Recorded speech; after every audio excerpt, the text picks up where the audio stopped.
जय श्री राम मित्रों, हर हर महादेव। जय माता लक्ष्मी। प्रिय दर्शकों और साथियों, आज हम आपको एक ऐसी बात सुनाने जा रहे हैं जो न केवल आपके घर की सुख समृद्धि से जुड़ी है, बल्कि आपके परिवार की खुशहाली का राज भी बताती है।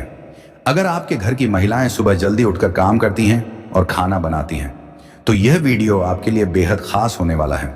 कहा जाता है कि स्त्री घर की लक्ष्मी होती है, और जहां लक्ष्मी का वास होता है वहां तरक्की और समृद्धि अपने आप आती है। शास्त्रों में भी कहा गया है कि जिस घर की महिला प्रसन्न रहती है और समय पर अपने कर्तव्यों को पूरे मन से करती है, तो उस घर में मां लक्ष्मी का आशीर्वाद बना रहता है। और अब हम आपको एक छोटी सी कहानी सुनाने जा रहे हैं जो न केवल मनोरंजक है, बल्कि एक बहुत बड़ी सीख भी देती है। तो मित्रों, एक बार की बात है, एक नगर में श्याम नाम का व्यक्ति रहता था। वह इतना आलसी था कि खटिया से उठना तो दूर की बात, उसे करवट बदलने में भी परेशानी होती थी। और उसकी आदतें इतनी बुरी थीं कि जब उसकी पत्नी किसी काम के लिए कहती, तो वह बस करवट बदलकर कुछ न सुनने का बहाना कर लेता था। और उसकी पत्नी ने कई बार उसे समझाने की कोशिश की, लेकिन श्याम हमेशा टाल देता था। एक दिन उसकी पत्नी ने उसे प्रेम पूर्वक कहा, तुम्हें खटिया पर लेटे रहना पसंद है तो ठीक है, पर कम से कम खटिया पर बैठे बैठे ही कुछ ऐसा काम करो जिससे घर का भला हो सके। तब श्याम ने सोचा और कुछ देर बाद खुश होकर बोला, मैंने एक काम ढूंढ लिया है, अब मैं भी घर में मदद करूंगा। तब पत्नी को लगा कि आखिरकार उसकी मेहनत रंग लाई तो है, और फिर उसने झटपट सब्जी की टोकरी में चाकू रखा और श्याम के पास रखकर कहा, तो अब सब्जी काट लो, ये बैठे बैठे भी हो सकता है। लेकिन श्याम का ध्यान सब्जियों पर नहीं गया। थोड़ी देर बाद पत्नी ने देखा कि श्याम खटिया पर बैठा मक्खियां गिन रहा है। वहां मरी हुई मक्खियां पड़ी थीं और श्याम गर्व से बोला, देखो, मैंने इन 7 मक्खियों को मारा है, अब मुझे इससे बेहतर कोई काम नहीं लगता। पत्नी को देखते ही वह उछल कर बोला, देखा मेरा कमाल, मैंने इतनी फुर्ती से 7 मक्खियों को मौत के घाट उतार दिया। अब देखता हूं कि पूरे दिन में कितनी मार सकता हूं। आलसी महाराज को अब यही धुन सवार हो गई, जहां भी मक्खी दिखती वह फट से हाथ मार देता। कई बार तो उसने अपनी ही गर्दन पर इतनी जोर से हाथ मारा कि गर्दन टेढ़ी हो गई। मक्खी मारने के चक्कर में कभी कभी पत्नी की नाक पर भी हाथ पड़ जाता। उसने घर के बर्तन तक तोड़ डाले, लेकिन उसे अपनी धुन से कोई फर्क नहीं पड़ा। उसने प्रतिज्ञा कर ली कि कम से कम 1000 मक्खियां मारकर ही दम लेगा। जल्दी ही वह दिन आ गया जब उसकी प्रतिज्ञा पूरी हुई। उस दिन वह कंधे पर बांस का एक मजबूत डंडा रखे खुशी से उछलता कूदता पूरे शहर का चक्कर लगा रहा था, और वह अपनी बहादुरी का बखान करते हुए कहता जा रहा था कि आज मैंने हजारों मक्खियों को मौत के घाट उतार दिया। यह सुनकर लोग भयभीत हो गए। हवा की तरह यह खबर पूरे शहर में फैल गई। लोग उसे 1000 मक्खी मारी कहने लगे। अब जब वह सड़क या गली से गुजरता तो लोग उसे देखने के लिए उमड़ पड़ते। उसकी बहादुरी के चर्चे पूरे राज्य में फैल गए। कुछ दिनों बाद उस राज्य पर अचानक दूसरे राजा ने हमला कर दिया। उस समय राज्य के पास कोई योग्य सेनापति नहीं था। राजा ने आदेश दिया कि तुरंत राज्य भर में ऐसे किसी व्यक्ति को खोजा जाए जो सेनापति बनने लायक हो। राजा के दूत जब घूमते घूमते शहर पहुंचे तो उन्होंने 1000 मक्खी मारी का नाम सुना। वे सीधे उसके घर पहुंचे। राजा के दूतों को देखकर 1000 मक्खी मारी डर के मारे कांपने लगा। वह घर के एक अंधेरे कोने में छिपकर बैठ गया। दूतों ने उसकी पत्नी से कहा, राजा ने सुना है कि तुम्हारा पति बहादुर है और वह उसे अपना सेनापति बनाना चाहते हैं। उसे तुरंत हमारे साथ भेजो। यह सुनकर पत्नी चौंक गई। वह जानती थी कि उसके पति की असलियत क्या है। फिर भी उसने सोचा, काश यह सच हो जाए। किसी तरह दूत 1000 मक्खी मारी को अपने साथ राजा के दरबार ले गए। जब वह लंबा चौड़ा नौजवान राजा के सामने खड़ा हुआ तो राजा उसे देखकर खुश हो गया। उन्होंने पूछा, तुम्हारा ही नाम 1000 मक्खी मारी है? आलसी बोला, जी हुजूर, मुझे ही 1000 मक्खी मारी कहते हैं। राजा ने कहा, तुम्हारी बहादुरी के चर्चे हमने सुने हैं। हम चाहते हैं कि शत्रु के साथ हो रहे युद्ध में तुम हमारी सेना का संचालन करो। कांपते हुए 1000 मक्खी मारी ने राजा की आज्ञा को स्वीकार कर लिया। सूचना देने के लिए वह घोड़े पर सवार होकर पत्नी के पास पहुंचा। यह सुनकर पत्नी की खुशी का ठिकाना नहीं रहा, लेकिन उसे चिंता भी हुई। उसने सोचा, 1000 मारी तो सेनापति बन गया, लेकिन शत्रु की सेना का मुकाबला वह कैसे करेगा? अगर वह डर के मारे युद्ध के मैदान से भाग निकला तो राजा इसे जीवित नहीं छोड़ेगा।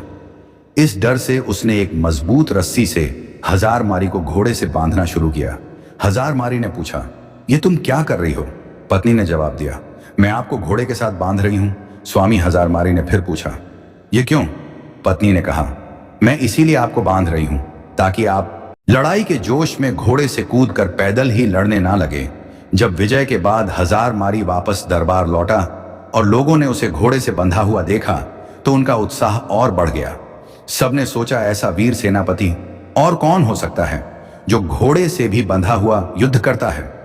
राजा की आज्ञा मिलते ही सेना युद्ध के लिए तैयार थी। हजारमारी के नेतृत्व में वे युद्ध भूमि की ओर चल पड़े।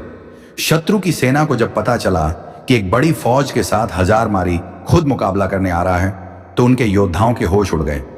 उन्होंने सुना था कि हजारमारी अकेला ही हजारों को मार गिराता है। नाम सुनते ही बड़े बड़े योद्धाओं का साहस टूट गया। उन्हें अपनी मृत्यु सामने दिखाई देने लगी। दूसरी तरफ हजारमारी की सेना का उत्साह आसमान छू रहा था। मैदान में पहुंचते ही सेना ने शत्रु की सेना पर टूटकर हमला कर दिया। युद्ध के दौरान हजारमारी अपने घोड़े के साथ बांस के घने जंगल में छिप गया, लेकिन उसकी सेना ने शत्रुओं को कोई मौका नहीं दिया। उन्होंने शत्रु का डटकर सामना किया और उसे खदेड़ कर राज्य से बाहर निकाल दिया। शत्रु पर विजय पाने के बाद सैनिक जब जयकार करते हुए लौटने लगे तो हजारमारी भी जंगल से निकलकर उनके बीच शामिल हो गया। नगर में धूमधाम से विजय उत्सव मनाया गया। राजा हजारमारी की वीरता से प्रसन्न होकर बोले, मेरे बहादुर सेनापति, हमें तुम पर गर्व है।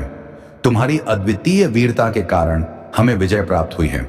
इसके पुरस्कार स्वरूप हम तुम्हें 1000 स्वर्ण मुद्राएं प्रदान करते हैं और साथ ही हमेशा के लिए तुम्हें प्रधान सेनापति नियुक्त किया जाता है। यह घोषणा सुनकर हजारमारी बहुत प्रसन्न हुआ और अपने भाग्य की प्रशंसा करने लगा। इसके बाद राजा ने पूछा, बहादुर सेनापति हजारमारी, हमें यह बताओ कि तुमने इतना साहसिक काम इतनी आसान से कैसे कर लिया। हजारमारी ने गर्व से उत्तर दिया, हे महाराज, यह सब मेरी समझदार और बहादुर पत्नी की वजह से संभव हुआ है। इसमें एक बहुत गहरी बात छिपी हुई है जिसे मैं केवल आपको अकेले में राजमहल से बाहर अपने घर पर ही बता सकता हूं।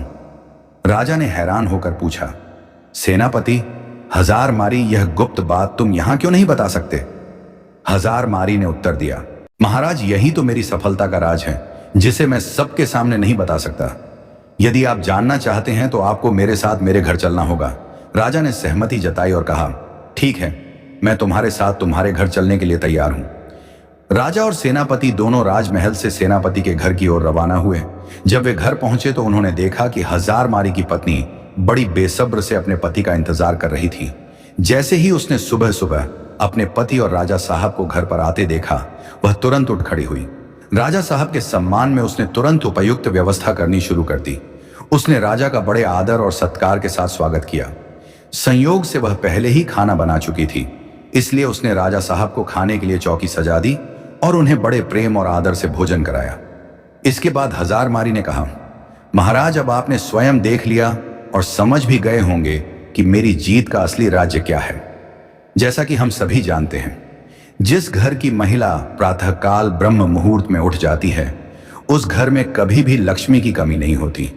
वहां सदा लक्ष्मी का वास होता है। और वही जिस घर में कोई महिला सुबह सुबह जल्दी खाना बनाती है, उस घर की तरक्की निश्चित होती है। क्योंकि राजा साहब और हम सभी जानते हैं कि अगर घर में सुबह जल्दी खाना बन जाएगा तो घर के बच्चे समय पर स्कूल के लिए निकल जाएंगे। अगर कोई व्यक्ति ऑफिस में काम करता है या किसी जरूरी काम पर जाना है तो वह कभी भी खाली पेट घर से नहीं जाएगा। वह खाना खाकर ही निकलेगा, जिससे वह अपने काम को पूरी लगन और मन से कर सकेगा। इस तरह सुबह जल्दी खाना बनाने वाली महिला के घर में तरक्की होना तय है। इसके बाद हजारमारी ने राजा साहब को अपनी जिंदगी के हर पहलू के बारे में बताया, कैसे उनकी पत्नी ने हर मोड़ पर उनका साथ दिया और कैसे वह युद्ध में विजय हासिल कर पाए। राजा साहब ने यह सब सुनने के बाद कहा, आपने बिल्कुल सही कहा सेनापति जी। जिस घर की महिला सुबह ब्रह्म मुहूर्त में उठकर घर के सारे कार्य निपटा लेती है और समय पर खाना बना लेती है, उस घर की तरक्की तो सुनिश्चित होती है। इसके बाद राजा साहब ने हजारमारी की पत्नी को ढेर सारी अशर्फियां और जवाहरात देकर सम्मानित किया। तो प्रिय दर्शकों, अब आपको यह बात अच्छी तरह समझ में आ गई होगी कि किसी भी घर की तरक्की के लिए महिला का योगदान सबसे अहम होता है। सही ही कहा गया है कि किसी भी कामयाब व्यक्ति के पीछे एक महिला का हाथ जरूर होता है। घर की महिला अगर चाहे तो वह घर को स्वर्ग बना सकती है।